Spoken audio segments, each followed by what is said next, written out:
tentunya agar nanti untuk bisa dikatakan untuk makanan si Nitrobacter M21 2 mili per liter air.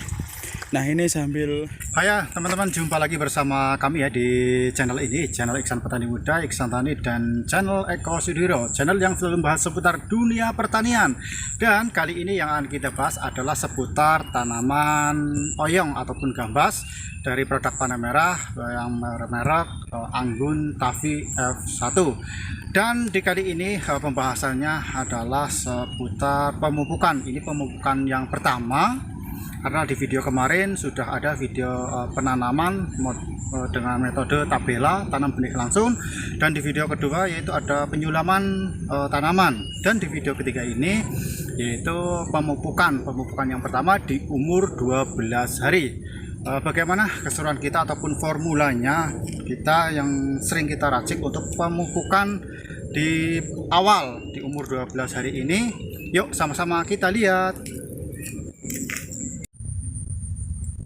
Ya oke teman-teman ya, kita langsung racik pupuknya. Dan di sini yang bagian nanti untuk meracik pupuknya ini ada Eko Sudiro.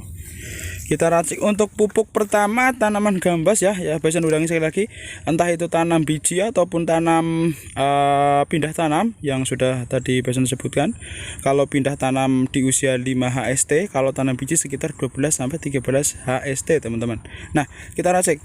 Yang pertama untuk NPK, di sini Bahasan menggunakan NPK Ponska itu per 25 liter air ya, itu per trigen itu dikasih sekitar 2,250 gram per 25 liter air, itu untuk NPK nya. Nah, yang kedua KNO 3 merah, ini yang pupuk yang selalu Bahasan pakai, Bahasan andalkan, yaitu KNO 3 merah, itu dikasih 3 sendok makan per 25 liter air.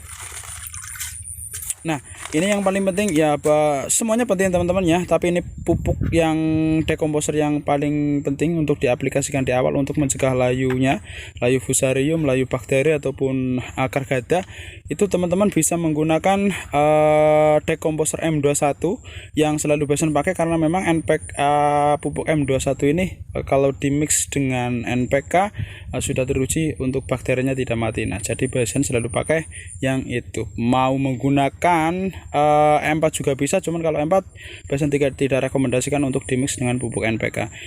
Itu dikasih 2 mili per liter air, itu kisaran 50 mili. Cuma di sini takarannya ketinggalan teman-teman, itu bisa dikasih sekitar 5 sampai 6 tutup. Dikocok terlebih dahulu Pak Eko. Nah, kalau bisa kawan-kawan tambahkan molase ataupun gula pasir atau gula merah sebelumnya dicampurkan ke M21 nya, agar nanti untuk bisa dikatakan untuk makanan si nitrobakternya, bakterinya maksudnya teman-teman, agar lebih efektif ketika diaplikasikan. Nah, kalau tidak ya tidak apa-apa, cuma di sini Bahasan juga kelupaan, jadi tidak apa-apa. Kalau bisa sih ya ditambahkan dengan gula merah ataupun gula pasir ataupun molase. Nah, kalau bisa. Nah, di sini Bahasan akan bahas satu persatu. Yang pertama NPK ya. NPK-nya teman-teman terserah mau menggunakan NPK Ponska Plus ataupun NPK 1616 entah dari Mutiara ataupun dari Yaramila. Bebas teman-teman, yang penting NPK dengan kandungan nitrogen, fosfat dan juga kalium itu diaplikasikan untuk awal tanam sampai nanti masa panen. NPK ya, itu yang pertama. Terserah, jadi mau pokoknya cari yang pupuk yang paling mudah didapat, intinya seperti itu. Yang kedua yang jelas ini, kalau ini tidak boleh, kalau bisa dikatakan kalau Bahasan jangan ditinggalkan, yaitu KNO 3 merah. Itu baik kok, coba hati. Nah, taruh situ nggak apa-apa. Nih KNO 3 merah yang memang di sini Bahasan selalu pakai untuk pupuk awal, karena memang kandungan nitrogen dari nitratnya di situ bagus untuk pertumbuhan, dan kandungan nitratnya itu yang sering Bahasan bahas, yaitu adalah mudah terserap oleh tanaman jadi aplikasi 2-3 hari nanti sudah kelihatan reaksinya untuk pupuknya. Jadi memang pas di fase vegetatif teman-teman. Yang pelengkapnya juga M21 ini selalu Bison pakai, jika tidak ketinggalan pokoknya Bison selalu pakai untuk dekomposernya, itu untuk pembenah tanah, untuk menyuburkan tanah, untuk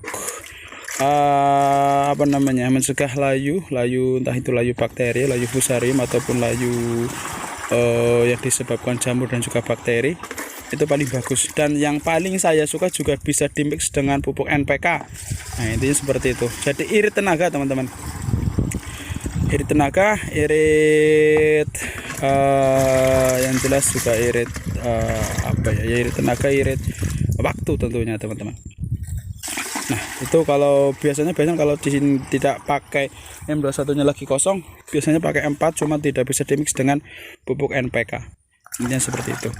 Yang jelas sekali lagi untuk NPK nya bebas, mau menggunakan NPK Ponska bisa, pakai NPK 1616 lebih bagus. Pokoknya bebas, cari pupuk yang paling mudah didapat.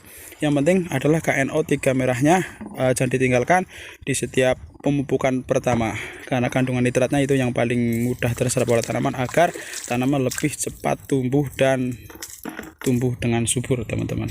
Dekomposernya juga jangan lupa aplikasikan M21 2 mili per liter air. Nah ini sambil nunggu Bayko siap, ini kayaknya juga bentar lagi siap. Kita kesini, kita racik sekalian untuk takaran per pohon. Sebentar ya, kita tunggu saja teman-teman. Ya lanjut ke takaran pemupukan teman-teman. Jadi untuk pemupukan awal-awal di sini kawan-kawan bisa menggunakan sekitar 50 mili per pohon. Kira-kira teman-teman karena menggunakan sedikit ini jadi tidak tepat. Oke, coba lagi Pak Eko. Nah, kita kesini sebentar. Iya, stop, bagus. Pokoknya dikasih kira-kira 50 mili per pohon untuk di pemupukan pertama. Jangan, jadi untuk pemupukan yang tepat itu adalah untuk pupuk awal jangan terlalu banyak teman-teman, entah dari takaran pupuk ataupun takaran per pohonnya jangan terlalu banyak, sedikit demi sedikit kita naikkan ketika melakukan pemupukan dari awal, kedua, ketiga sampai nanti pemupukan masa panen. Jadi kita naikkan sedikit demi sedikit, jangan langsung banyak kita aplikasikan pupuk dan juga takaran per pohonnya, karena memang resiko tanamannya tidak kuat dan nanti biasanya layu dan busuk pangkal batang teman-teman, itu resikonya. Jadi sedikit pokoknya kita aplikasi takaran pertama sekitar 50 mili per pohon, nanti untuk takaran pemupukan kedua kita tambahkan, kita naikkan dosisnya bisa menggunakan sekitar 70 sampai 80 mili per pohon, dan itu seterusnya. Nanti biasanya akan update terus insya Allah sampai pemupukan masa panen teman-teman ya. Nah, jika ada yang kurang jelas ataupun kurang paham dari penjelasan Bison, nanti bisa ditanyakan saja di kolom komentar tentunya. Dan jangan lupa jika video ini bermanfaat, jangan lupa tekan tombol like dan subscribe-nya, share juga di media sosial teman-teman semua agar bisa bermanfaat untuk para petani pemula khususnya teman-teman. Dan tentunya bagi yang sudah subscribe, Bison doakan selalu mudah-mudahan selalu diberi kelancaran dalam mencari rezeki dan mudah-mudahan diberi rezeki yang banyak dan berkah teman-teman. Amin. Oke, jadi mungkin cukup sekian dari Bison. Salam petani muda Indonesia. Assalamualaikum warahmatullahi wabarakatuh.